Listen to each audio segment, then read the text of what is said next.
Sometimes that's what you need. Not to have your shoulders rubbed with the truth. Ointment, ointment. Rescue remedy, ointment. No. Tell you, no, you're wasting your time. Well, why bother you? You won't get it this time. This life is not for freedom for you. So don't waste any more energy. Don't put all this false effort. It's not going anywhere. It's not freedom for you this life. How would you feel? How would you feel? Some angelic being come and tell you, don't worry, it's not this life, you won't be free. Because we are living as though this life you won't be free. Every day you're being told, but you are freedom itself, you are grace, your love itself personified. Why do you behave as though you're not? I say, oh yeah, that was a good Satsang, MooJi, thank you, really nice, I really like that. I'll post it on my page. Why don't you post it in your heart? Nobody believe it. When you say, okay, no. Okay, you don't come to Satsang anymore. Go some other Satsang, don't come here. I don't have time for you. Then somehow you begin to take things seriously. People these days, they want a kind of Hollywood spirituality. Oh, you must never say anything unkind. It must be always nice, encouraging. Say beautiful things. But truth is not saying beautiful things. Truth is not poetry. It's not saying awful things.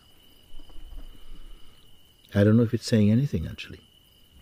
Every aspect of being here, in this place, Mount Sahaja, being here with me in any case, everything you do is your satsang, is opportunity for satsang.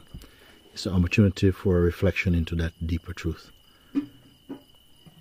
Even peeling an orange, it can be turned into a kind of a meditation come out of it. Sometimes I ask people, can you choose, maybe say, something for YouTube, but beyond your own personal appreciation? Can you choose something that you feel this has got the potency in it, beyond just what you feel, well, it didn't speak to me, it's not my thing? Is your mind broad enough? Or we can only appreciate what appeals to our person, our unique blend of conditioning. Only that we can understand. Because as somehow this personal identity is loosening up, thinning out, vanishing, it's replaced by a kind of universality. That you may not be able to speak Swahili, but you can understand energetically. You can read the language of the vital force intuitively. You will sense when something is not open and when it's not, or when it is open. You sense that, not by studying it, just spontaneously out of our being, you come to know. MooJi, I have the feeling always when I speak, somehow I have to go back to thoughts or to feelings to speak. I feel I don't know how to speak from silence or from that. This nobody can know. This is where knowing ends. Speaking from the nothingness, looking out from the emptiness, from the nothingness. This is not, nobody knows how. This is not a know-how place. Other places is know-how. Being in the mind is know-how. Something past, something old, something stale. Come from the emptiness. Meaning, don't know how to do. When you feel like you know how to do, it's already something dead. It has no real life in it. Some things are so fresh, some actions or some thoughts, some words are so fresh out of you, that you feel you yourself are hearing them for the first time. You're also a listener to your own words. They come from that place. And they're full of depth and wonder also, power and presence. When you speak from the mind, from the past, you already know what you're going to say. It's dead. It's not even alive for you. So how you expect it to be alive for other beings? So you have to come from fresh, from that place.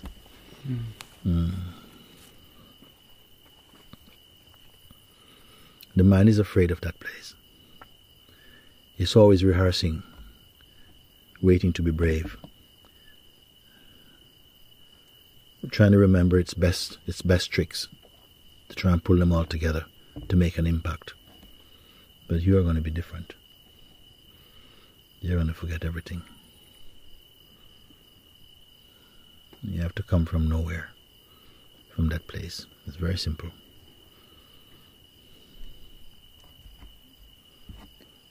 Then it's like you're not speaking as a person.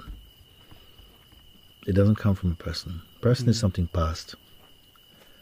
Person is your own self-image of yourself.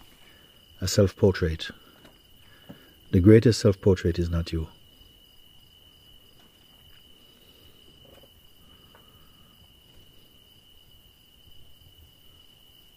So I say these things somehow.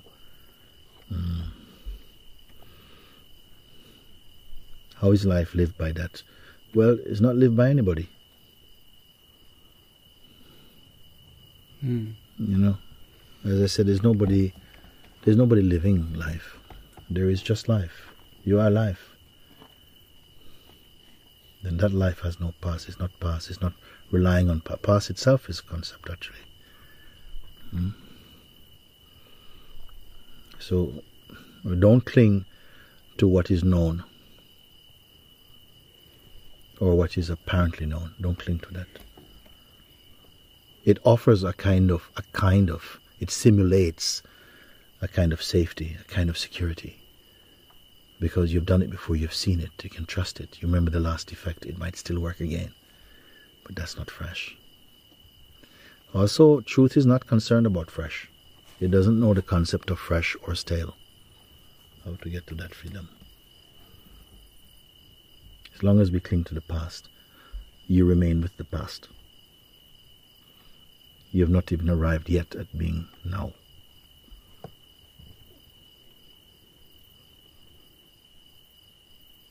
In love with ghosts. Some people, even though you might be in front of them, you're talking and they're still reminding, they're still seeing you from their past seeing. They can't catch up with their freshness.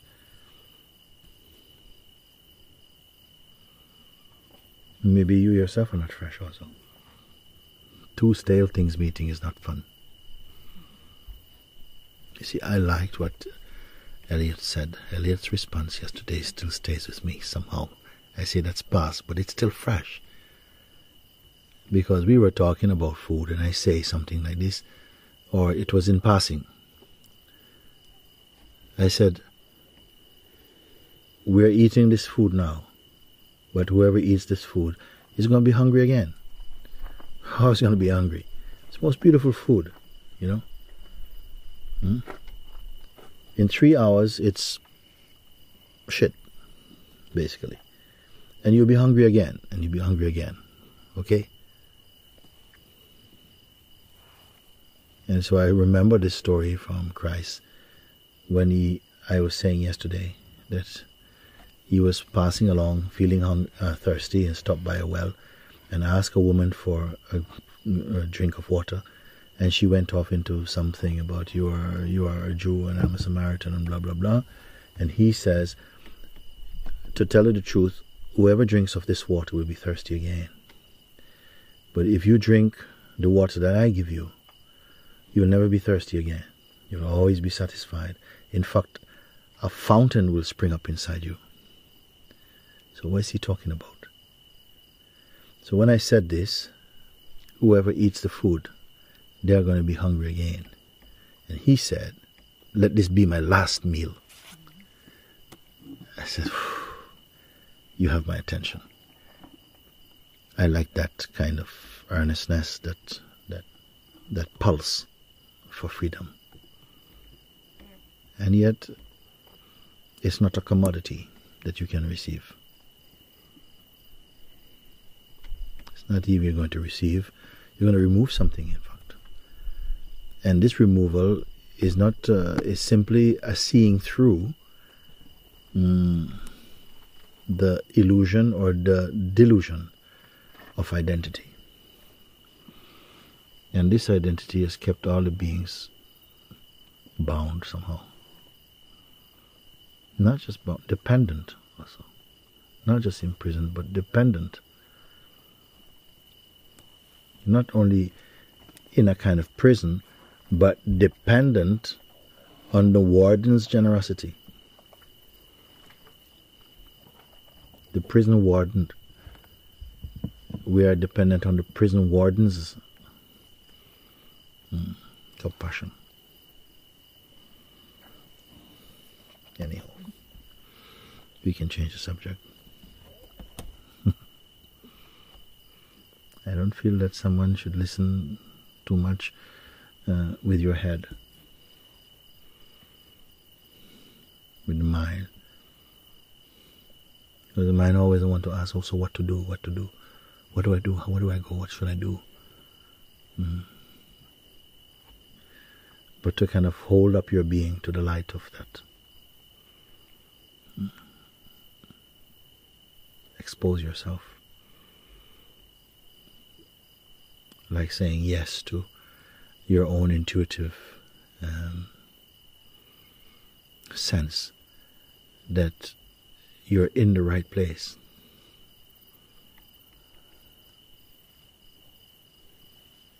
The highest meaning of that inside your heart, and say yes to that.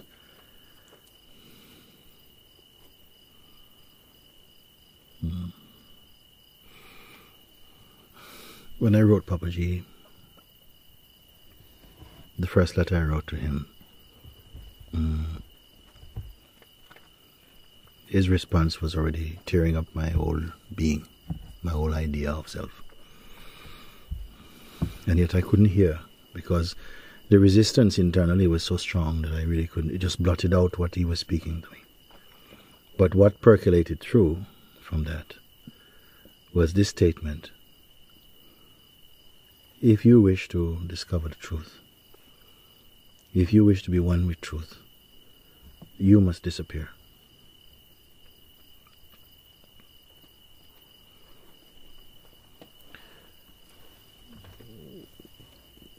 Is that a guidance? How do you disappear? Is it something you can do? How you can do it? You see, if you hear this statement, if your personality hear it, you say, "What? You don't want to disappear. What should I do? Should I, meditate a lot until I can find nothing? I can't find anything, and then somehow I'll vanish." No, he's not speaking to that. He's not giving instruction to somebody to do something. It's just like speaking a mantra into your being. And some response is going to happen. But if you hold on to your mind, you'll always be thinking how to do it. This whole life has been how to do it. How to be rich and famous, how to find the right partner, how to be secure all my life, how to stop making judgments, how to become enlightened, how to live forever, how to know when someone is lying to you, how to. So something comes and tells you, vanish. How to vanish? What happened is that the words entered my being, and something began to deconstruct. How can you deconstruct? It spoke into something so primal. Sometimes I don't think we hear enough, I want to tell you what you can't do. I want to give you some instructions that you can't carry out.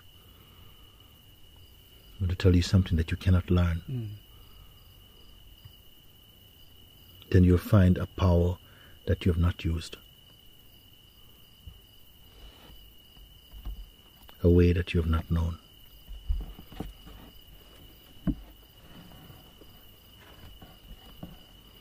To find something that you cannot keep,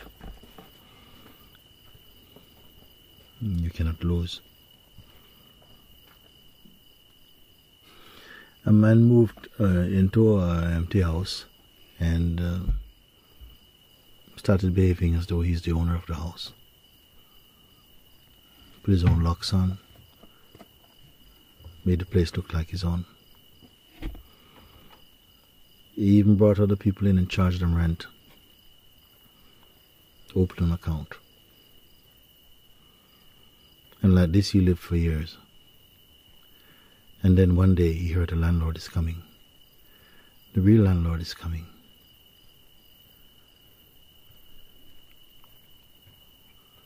What's going to happen? When the landlord knocks on the door,